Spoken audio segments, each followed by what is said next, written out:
Hello and welcome to UnHerd. I'm Freddie. Some people like to talk in hushed tones about the deep state, the inner machinery of government where the power really lies, the place where big picture policy is actually decided. Well, in the world of foreign policy and grand strategy, you'd struggle to find anyone who better understands where the power really lies, what the deep state are really thinking, than Edward N. Luttwak. He's been in and out of the Pentagon since the 1980s. He literally wrote the book on coup d'etat and strategy, both of which have been translated into 30 plus languages and are taught at university classes worldwide.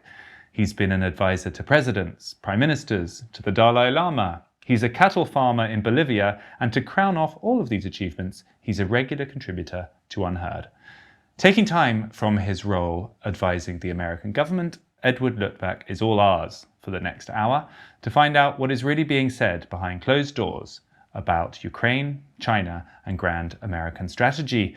Welcome to UnHerd, Edward. Let me make an important correction, although it's only important for me, and that is I'm not a cattle farmer in Bolivia. If I were a farmer of any kind, I wouldn't be able to do any of those things. I'd be on my farm. This is ranching. And actually it's ranging. It's just simply you have a large area of grass, and the heifers and the bulls walk around, and they sometimes make babies, and then you remove the babies, but all you do is keep the fence. And so this is not animal husbandry. You're not there when they give birth. They do it all on their own. And that's why one can do that and do other things. Anyway. Very good. And are you in Bolivia now, or are you in the US? No, I'm in the US. I'm in my study here. We'll have a separate show. We'll have a separate show about the ranching and how that works. Let me dive into really what happened this past week. We've had the NATO summit. We had what seemed to be a little bit of a moment of tension, an unusual moment of tension between President Zelensky of Ukraine and some of the Western powers. He complained that the wording of the NATO communique was absurd. It didn't give him enough of a promise. And the Defense Secretary here in the UK actually responded by saying a little bit of gratitude would go a long way. And it seemed like maybe a slight shift in tone. Did you observe that? There's much more than a shift in tone. There is a shift in the overall situation. First, the Ukrainians launched their all-out offensive, and they encountered the new Russian army. When Russians go to war, they always mess up because the autocrats and dictators always pick generals who are no good and things like that. Then, in the second year of a war, when other people surrendered, the Russians started fighting seriously. And as you know, the Ukrainians launched an all-out offensive, and after several days were reporting the capture of a village.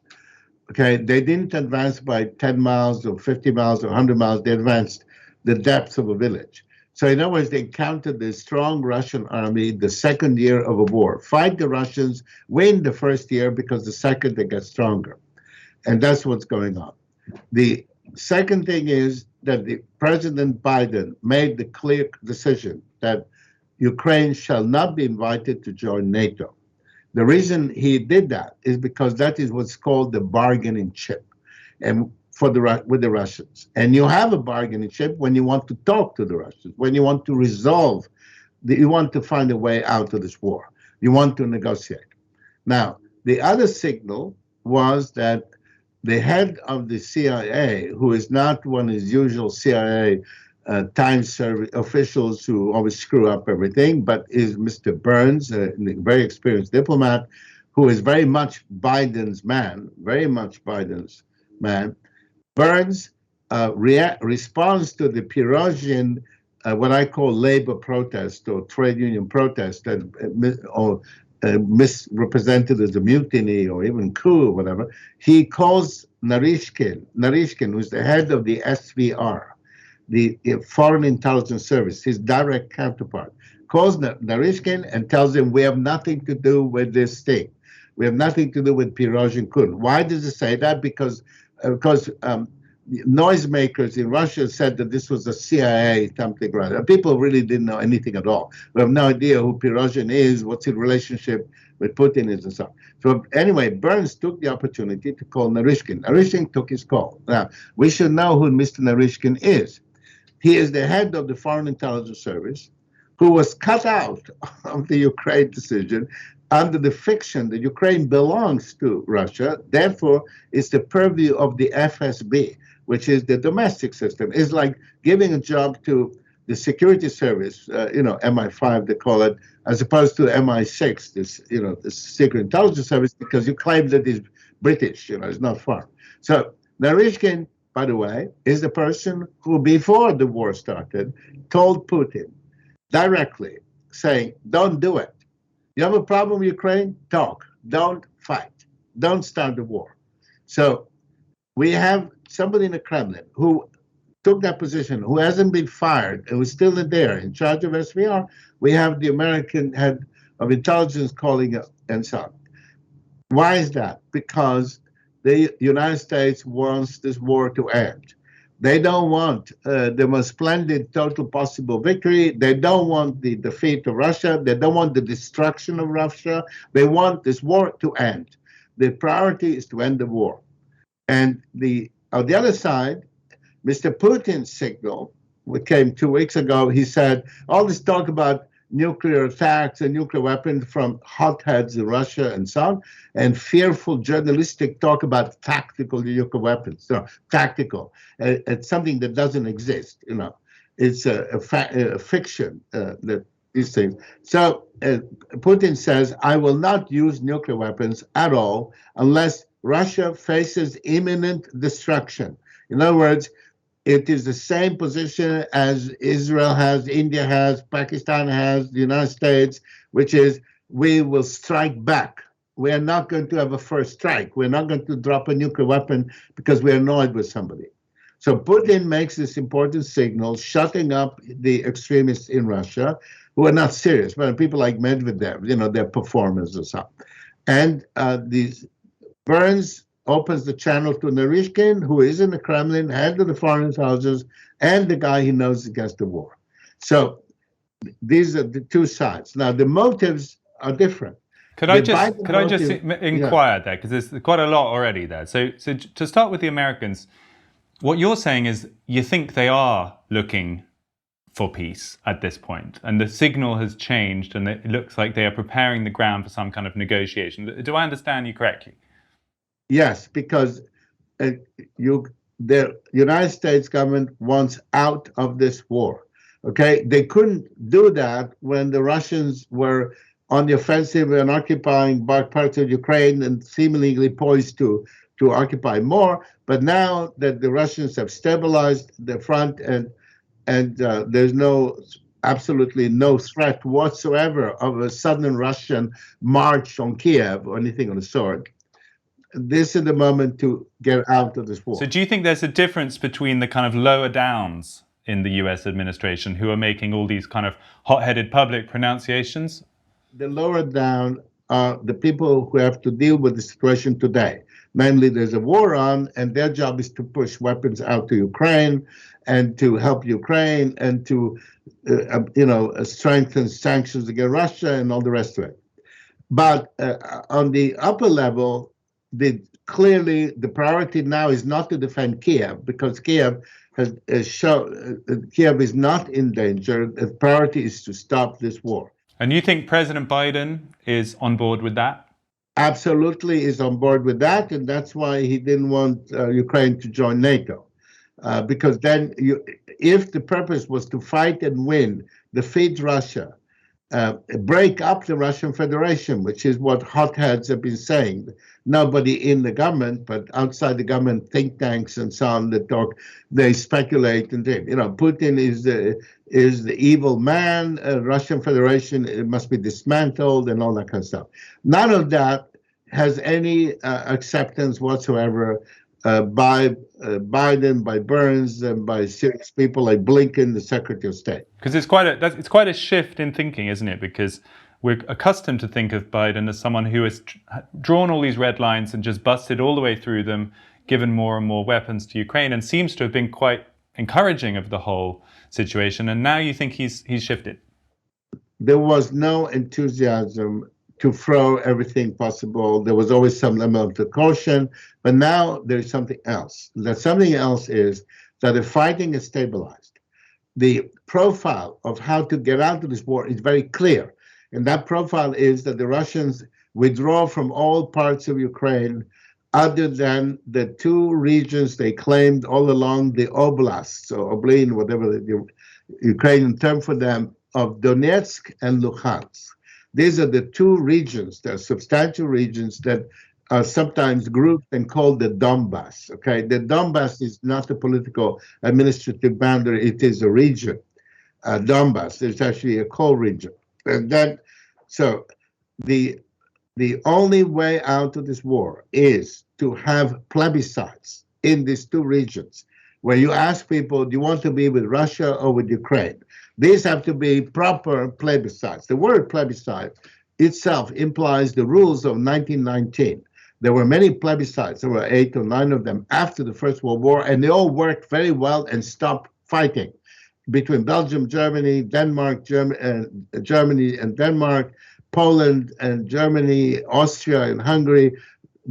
And why was that? Because they were conducted under rules of thousands of inspectors, not to harassed individuals, some part-time Icelandic diplomat or something. No, thousands of inspectors in the area certifying the votes. For example, the only people who can vote in Donetsk and Luhansk are people who were born in Donetsk and Luhansk, and they can vote. Even if they're refugees in New Zealand, they get to vote. Somebody who was not born doesn't get to vote unless he has other documents showing that they've been living there for years, long before the crisis of 2014. So now you have a list of people entitled to vote, and then you have thousands of neutral inspectors from neutral countries like India, Israel, all these countries that they carefully avoided committing to either side, and then you have an outcome, and then the Russians are happy to accept it. For that, they have to withdraw from all the other parts of Ukraine that they still hold today.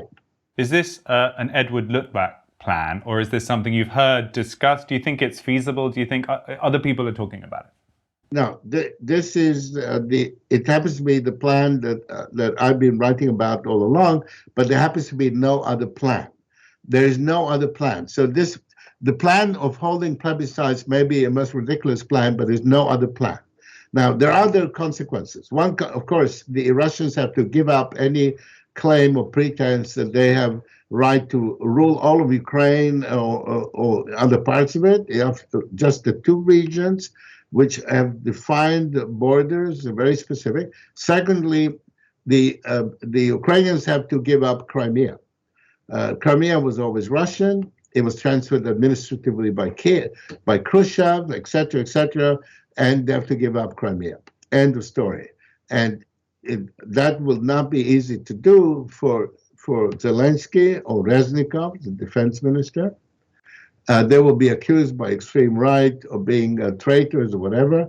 Both happen to be Jewish, which is what you might call a very strange turn of events for Ukraine, which is a country whose founding figure, Bogdan Khmelnytsky, was the only genocidal leader before Hitler. That was back in the 17th century and so on, never mind, but Hitler is not celebrated. In Germany, Khmelnytsky has a city named after him, a region named after him, and ironically, the presidential guard,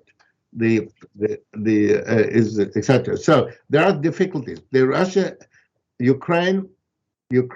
Once Ukraine gives up Crimea, accepts these terms, Ukraine can enter NATO. That's the big payoff. That's why you don't give it to them for free.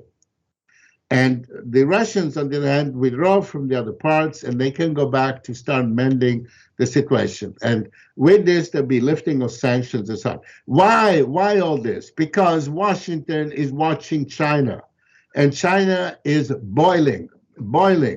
You have absurd situations. I want to come on to China, but just before we do that, do you think this will actually happen? Is this your idea of what should happen, or do you think it will happen? Well, I think there are two possibilities.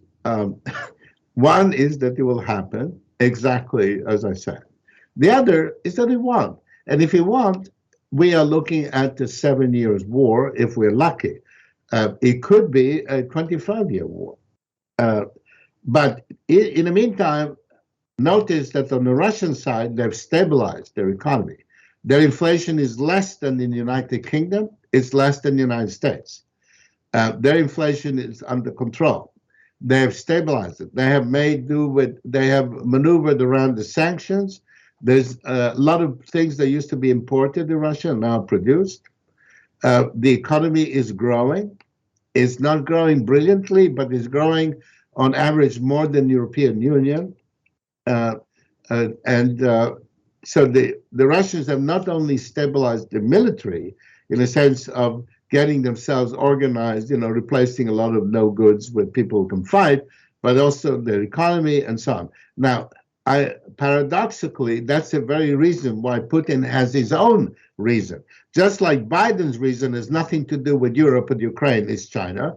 Putin's reason has nothing to do with tactical, operational, military tanks. It has to do with the fact that his director of the Russian central bank, the only person who has real authority, this woman, Naibulina, she's a Tatar woman who runs the Russian central bank, she has controlled inflation very well, which has only been 1.5%, a dream for Europeans, and certainly the British. 1.5%, not 8, whatever the real. But she is now signaling that the war has to not build up, but scale down, because otherwise she won't be able to control inflation. And in Russia, inflation is even worse than it is in France. In Nanterre, the price of food went up 17%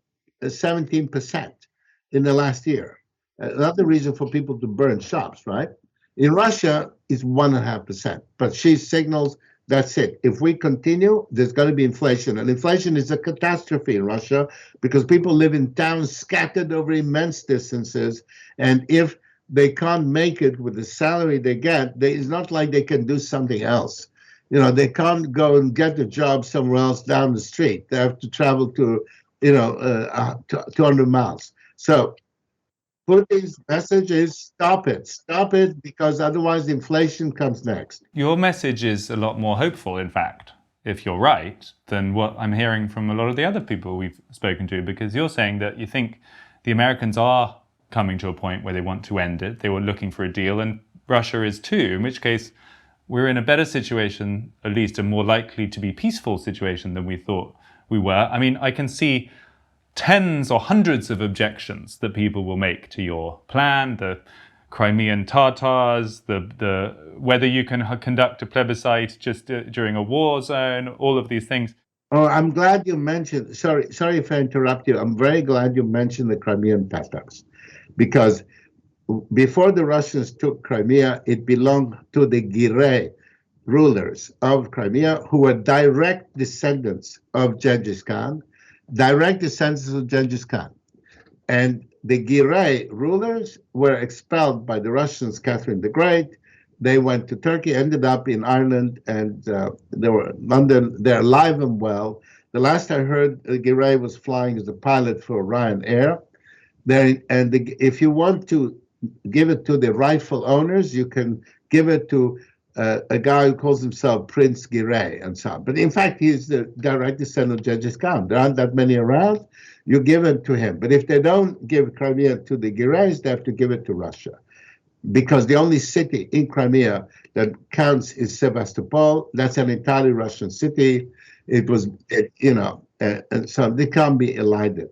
Now, the other thing about being hopeful is that when the head of the CIA, who moreover is not, as I say, one of his clerks who misled us all these years, but the head of the CIA, Mr. Burns, calls his counterpart in Moscow to reassure him that then it implies a certain overall attitude and willingness to communicate. And finally, the refusal to say yes to the entry of Ukraine in So NATO. how does it happen in reality then? Because the public pronouncements are still so much about 100% solidarity. Ukraine belongs in NATO.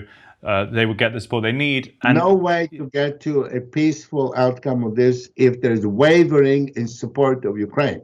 If you waver in support of Ukraine in terms of trying to supply them with ammunition and with the money and with all the other things they're getting, if you waver, then the Russians have no reason to negotiate. They can say, we just have to, they're running out of patience. We are not. Our Russian army is getting stronger by the day. Their army is not. So if wavering of support would remove the incentive for the Russians to get out to stop. And you hear that a lot, but then who opens the negotiation? You've written about grand strategy. It's like a poker game. Who's going to go first to say, let's talk? So in my view, the negotiations are very easily opened through the channel that exists. And that channel is Ambassador Burns, who is the head of CIA, with Mr. Narishkin, who was overruled when he tried to stop the war. And please notice, overruled, but not fired. So Putin disregarded his advice and, in fact, publicly said, you're wrong, you're completely wrong, I'm going to do this and so on. But he didn't fire him. He's still in the Kremlin. We now have a channel in place, and we have something to talk about. And do you think this, let's put a timeline on it, just because then we can get you back here if it doesn't happen, or if it does. Tell me when it's going to happen. There's no reason, in my view, why the talks cannot begin right away. There's no reason not to. See, there is a sense of urgency on both sides. Putin's sense of urgency is that now that he's stabilized the front, he doesn't want to come out destabilized. And on the American side is the urgency of turning to Asia and turning to China because of what's been happening in China, or more specifically with Mr. Xi Jinping. So, and I guess also the election. I mean, there is an argument saying the election is far away. The election is far away, and there's no this is not going to be an election where who lost Ukraine or who won Ukraine is going to play a role. There's ambivalence in the Republican Party about all this. So there's no election pressure. There is a pressure coming from the goings on in China, which have been noticed only up to a point. I would say that the European authorities, Mr. Joseph Borrell, the erstwhile left-wing Spaniard and all that stuff, Mr. Borrell has been quite timely in noticing the change in China and the reason to prioritize. So tell us, lay it out for us then. Let's move to China now then. What do you see as the threat, and what are the signs, and how should the West react? Well, let me just limit myself to factual statements. About 3 weeks ago, Xi Jinping was conducting what they call an inspection of Mongolia, or the Inner Mongolia, which is the so-called Mongolian Autonomous Republic and so on, which is, and there, quite inappropriately, he starts talking about the global situation. Global situation is extremely dangerous. It's extremely unstable. It's explosive. And we have to be ready for anything at all. And then, helpfully, the usual the sort of artful dodger professor from the Peking University explained that when he was talking about was the danger of war. Danger of war, okay? Then Xi Jinping, on July 7, which is not of this year, not terribly long ago, goes to the Eastern Theater Command in Nanjing. That is the Chinese overall Army, Navy, Air Force, whatever, command in charge of the whole central oceanic space, which is including Taiwan. That's a command that will be dealing with the US Navy, basically. It goes there and says, get ready for war. You must be ready for war. You have to have real combat readiness. You have to be ready to fight and to win. He is making a war speech. Now, what I don't think it's right for the rest of the world to pretend that Xi Jinping is not China. And it's not right to ignore the fact that the guy there says, get ready for war, get ready for war, get fight and win. Now, at this point, you might say, yes, these are very alarming words. We should pay attention. We must not ignore them. But you say, maybe they're just words, right? Well, I direct you to something else. They issued a document, number one. It's called the number one document. That's the document where it's the Chinese state, is the president of China, together with the party, is Secretary General of the party, issued the document. And that's called document number one. It's called number one because it's supposed to set the overall policy. And that document number one is about food. We must increase the supply of grain. We must import less. We must be self-sufficient. Suddenly there's an urge. Here's China, hugely exported country that exports everything, who doesn't have to bother producing anything. They can import all the wheat they want from Argentina, from the United States, Canada, whatever. No, we must produce grain, okay? And more grain, and we have to have our own grain and so on. In other words, it's some kind of World War II type war where you run out of things. Then you might say, well, this is just they want more agriculture done, but then comes something else. It sounds a little bit like what you hear from Americans and Europeans about trying to onshore, trying to be more self-sufficient. The world is more unstable. Very good. That's an excellent comment. That it could be just general. We want to onshore. We're deglobalizing. Of course, you're absolutely correct. But now comes the other thing, the clincher. For many years now, the Chinese have been trying to reforest a landscape of bare hills. China gets real ugly when you travel around because the hills are bare. They were deforested in the course of the centuries. The ugly, deforested hills everywhere, and so on. So they launched a program, huge program, in I think over 15 years to plant trees. Well, under this number one directive, they are deforesting. They are cutting trees to plant grain on slopes. And they're planting them even in perilous situations. Why? Because, of course, Communist Party officials all over China got mandatory orders. You must increase grain production. They don't have arable land. They have less arable land per capita than India, okay? So what do? They're ordered to deforest. The authorities say, cut the trees to plant grain, okay? So this is not like, let's ensure whatever it is. It is emergency action. In Mongolia, it says war is imminent. At the Eastern Theater Command, talking to the Air Force and Navy and so on, said, get ready to fight to win. And they're cutting trees down to plant grain.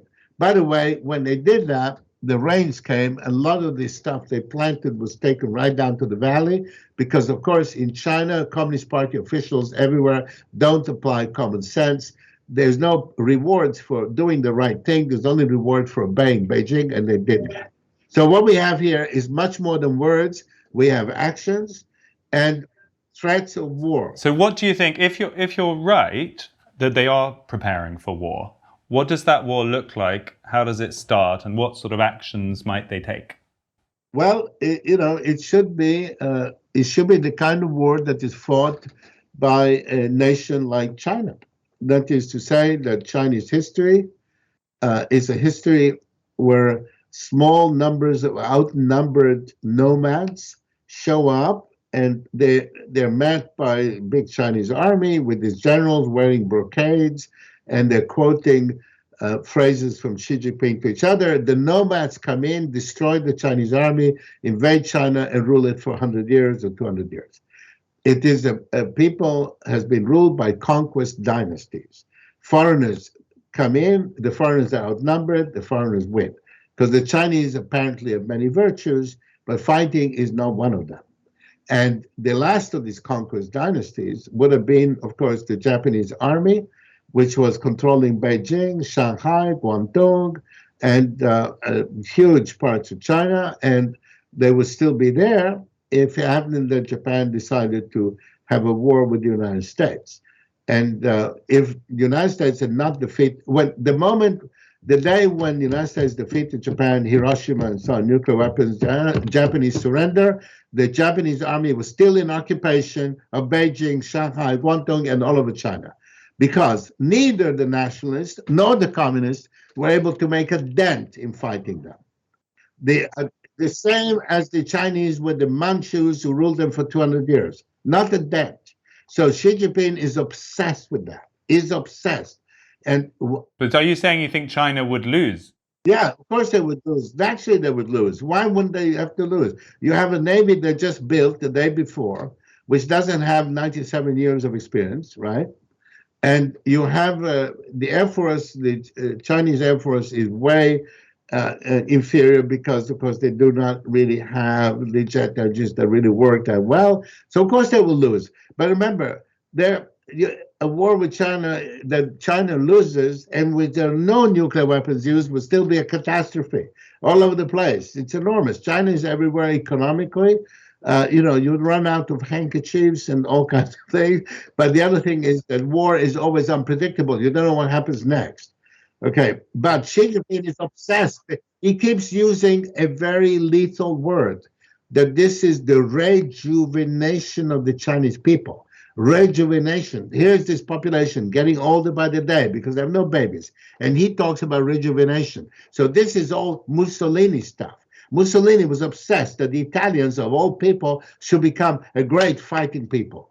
Great fighting people. He put all the kids in the uniform and gave them toy rifles and all that. This is Xi Jinping. So we are dealing with... there's another argument, which is that if you haven't got that many young people, you don't want to send them all out to war where half of them might not come back. Well, yes, and you might say the following, that the Chinese armed forces today would be, if they go to war, will be the first armed forces ever in the history of humanity composed of single children, the only vectors of their families. And the entire family lives for this one person because they don't have a brother or a sister. If that person dies, it's the end of that family. And by the way, Chinese families have, their family name signifier that would die with them, and a complete tragedy. In fact, when they fought the Indians in March 2020 in the Ladakh, why did they fight? Well, because the Chinese army pushes forward to conquer them. When they lost four soldiers, they went on and on about mourning them, celebrating them, recreating them, making fake films of the dead officer with the baby, posthumous baby that was born after he died, and he's holding him. So there are 1,001 reasons why China shouldn't fight anybody ever. But Xi Jinping is the leader of China, not me or you, and he keeps saying to them, get ready for war, and they're cutting trees in order to grow grain, as if they were in the immediate war emergency. How does it start then in that scenario? It's all to do with Taiwan, presumably. There's some kind of blockade or actual invasion of Taiwan. Is that what you think will happen, and potentially quite soon? I have no idea because, as I say, cutting trees on slopes where they get rain, where the crops are then ruined by the first rainstorm. You are now out. You see, this is not Ukraine. This is not the United States, Russia, Ukraine, NATO, Europe, where people know who they are, what they want, and so on. This is a different realm. This is the realm where he keeps using a word translated in English as rejuvenation. Rejuvenation. There has to be this war to rejuvenate, okay? He has this vision of the Chinese as a decadent people of long fingernailed mandarins who can't fight. And it obsesses him. And so we're not, you cannot have a reasonable scenario, because if it were a Taiwan scenario, then that would be automatically a limited war, which would not concern grain supplies, for which you would not have to cut trees down on slopes. Okay, so you actually think it's worse than Taiwan. You think it's potentially would be worse than just a blockade or an invasion of Taiwan. It might involve something else. I'm trying to understand what could be the alternative. Okay, first of all, this is not something that can be put in easily. This is not Ukraine, Russia, okay? This is not America, Russia, Ukraine, Europe. This is something else. This is a national leader. He's in complete control. He's the sole dictator. There is no China. There's no China. There's only Xi Jinping. He wakes up in the morning, he feels like. Let's say that the doctor tells him that he has cancer. He might decide that he has to fight and win this war because otherwise he won't be around to do it. Maybe we need more years to prepare for it, but I'm going to be dead, so I better start it. This is, by the way, how we got World War II, because the Germans were planning to start the war maybe in 1945, but Adolf Hitler felt that he might not be around, so therefore he accepted. But what else might we're in that world, and we. But what else might he do other than Taiwan? That's my question. It's the only justification laid out is Taiwan. It would be Taiwan. They would try to attack Taiwan, and of course, half the Taiwanese generals have their apartments in Xiamen, on the coast there, Fujian coast, and probably getting ready to, surrender and so on. The Taiwanese are Chinese.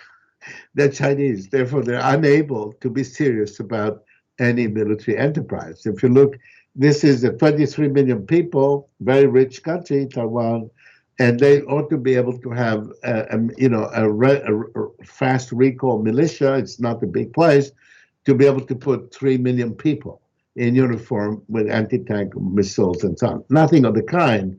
All they want is to buy fancy aircraft and stuff like that. So a war involving China and Taiwan is that kind of war. It's a sort of theatrical performance.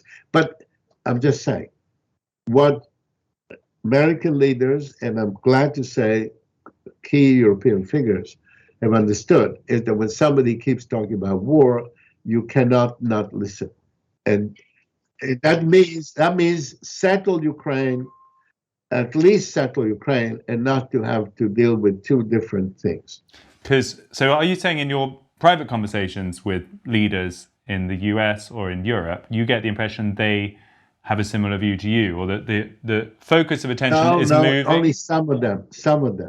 For example, Joseph Borrell, very significant, because Joseph Borrell originally is a sort of Spanish socialist or something like that, left-wing guy, very far removed from anything to do with strategy, deterrence, peace, war, but he's been at this job for years. And if you listen to Borrell, he starts saying, European countries should make an effort to be there.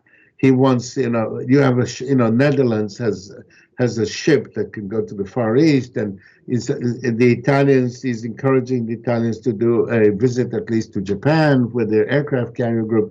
He wants Europeans to be active in that area because he sees the danger. Secondly, as you know, only in December 2020, which is not a terribly long time ago, Europe was poised to sign a comprehensive investment agreement with China. Comprehensive agreement that would have really escalated the interactions and so on. And that was negotiated by the people who are still there, Ursula, whatever. They signed it on principle December 20th, 2020. And then it went before the European Parliament. The European Parliament raised obvious questions, such as forced labor in Xinjiang, other questions. And that should have then led to a negotiation. Instead of a negotiation, the Wang Yi, who's Xi Jinping's foreign policy guy, who's now a Politburo member and everything else, Wang Yi starts making statements like, who the hell are these people asking us this? Shut up, get on with it, sign the document. Wang Yi, in order to please Xi Jinping, to be the tough Chinese, not the soft, mellifluous, Mandarin who makes he started shouting at Europeans and destroyed that treaty. The people who negotiated the treaty understood what's going on. Incidentally, to tell you that there is no China at all. China does not exist. There's only Xi Jinping and how he feels today. Wang Yi is the best proof. He was ambassador to Japan. He was the most courteous and polite and friendly and social. He kept inviting people to play golf and everything. I ran into him in Beijing because I was advisor to the Abe Shinzo, the Prime Minister of Japan who rebuilt the, Japanese 12-year tenure to build Japan and so on. I was his advisor, often in Beijing. I many times met Wang Yi, but I didn't have negotiations with him or anything. I mean, I just went, and he was the most convivial possible person.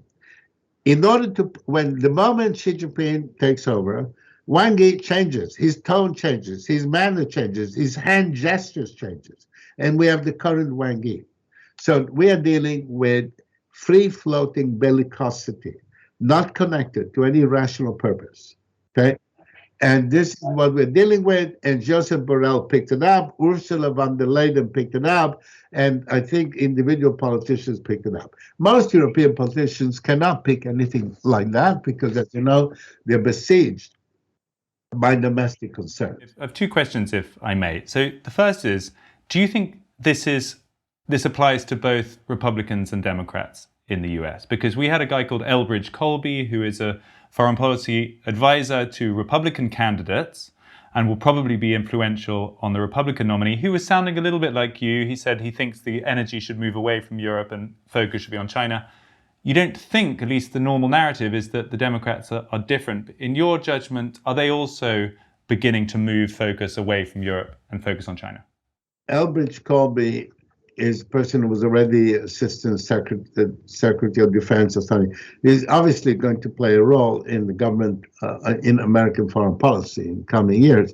Now, he is representative of the, I would say, the more informed, people who are more informed.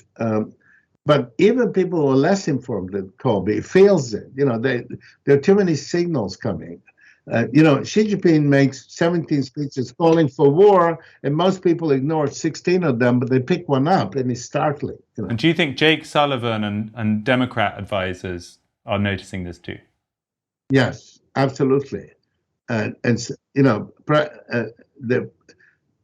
the head of your national intelligence calls the Russian counterpart to reassure him that there are no evil intentions and so on, is not because you have something else to worry about, which is more unlimited. And this has also another implication. Unlike a lot of hotheads, they don't want the breakup of the Russian Federation. The Russian Federation, as it is not strong enough to contain China as much as we would wish. In countries in between, like Mongolia, immense country, Mongolia, full of resources, which would fall to China if Russia were weaker. And Kazakhstan, another huge country, 7th largest in the world, full of resources, etc. So my second question then is, where does this leave Europe? Where does it leave NATO and European security? Because if the American focus is going to move away and all of this energy is going to be directed towards China, how is Europe going to defend itself? Well, first of all, the Americans are not going to pack up and go and do it all. Secondly, in Asia itself, there's a thing called the NATO partner group, Japan, Korea, Australia, and we're already signing with them. The confronting of China does not require the resources that are involved in the Ukraine war. Okay, armored divisions are not. You don't need armored divisions. You don't need this type of tactical aviation. It's different military forces altogether. There is actually there's no. It's not like you're pulling the blanket from your feet back and down and so on. You don't have a simple mechanical resource allocation problem. You do have a policy focus problem, and you have another big problem, huge problem, is that if China is what it is, if that is the threat, you don't want Russia to fall apart. You have been observing the international scene for decades. I hope that's not rude to say, maybe more than 4 or even up to 5 decades that you've been doing this for a century or two, yes. For a job at a very high level. How does the moment we're in now compare to earlier moments with perceived danger? Do you think we are in a very dangerous moment? Do you worry for the world in coming years, or do you think we're going to get through it and everything's going to be okay? If Xi Jinping is what I think he is, namely Mussolini, not Hitler, but Mussolini, somebody who's all about pretending all about wanting his people to be a great warrior nation, like poor Mussolini did. You know, Mussolini's slogan was better one day as a lion than 100 years as a sheep. The demoralizing thought is the tyrannicide, the killing of tyrants, tyrannicide, the moral obligation to kill the tyrant, to prevent him from killing a lot of people. Tyrannicide has fallen into desuetude. I mean, people, what we need to propagate tyrannicide, instead of propagating multi-gender or whatever it is people are propagating, we should propagate tyrannicide. You have a tyrant, kill the bastard. If that doesn't happen, you think we have a dangerous future then? We have a dangerous future because of individuals, because of Mr. Xi Jinping's personal feeling that the Chinese need a war to rejuvenate. This is the English translation, is make young again. I was thinking we would conclude there with either a positive note or a note of warning. It seems like it all, for you, hinges on this character of Xi Jinping and how he turns out. Unfortunately, it's very demoralizing. It's depressing that we are, and we did not advance at all because we're still dependent on single people. There's no Turkey, there's only Erdogan. He changes his mind from one day to the other. There's Xi Jinping, who's obsessed. And, you know, we have had Saddam Hussein, and so these figures keep coming up, and it is demoralizing that it's not a national thing, it's not rational, it's not manageable, because it depends on the whims and wishes of one person because of the failure of the Chinese to kill the bastard. It's their duty to get rid of him, you know, run him over, but they don't do it. Just the same as the Iraqis went down the drain with Saddam Hussein, they were not able to kill the bastard. Well, it's a sobering note to end on, Edward, but as always, really great to hear your thoughts, and thank you for sharing them with us at such length today.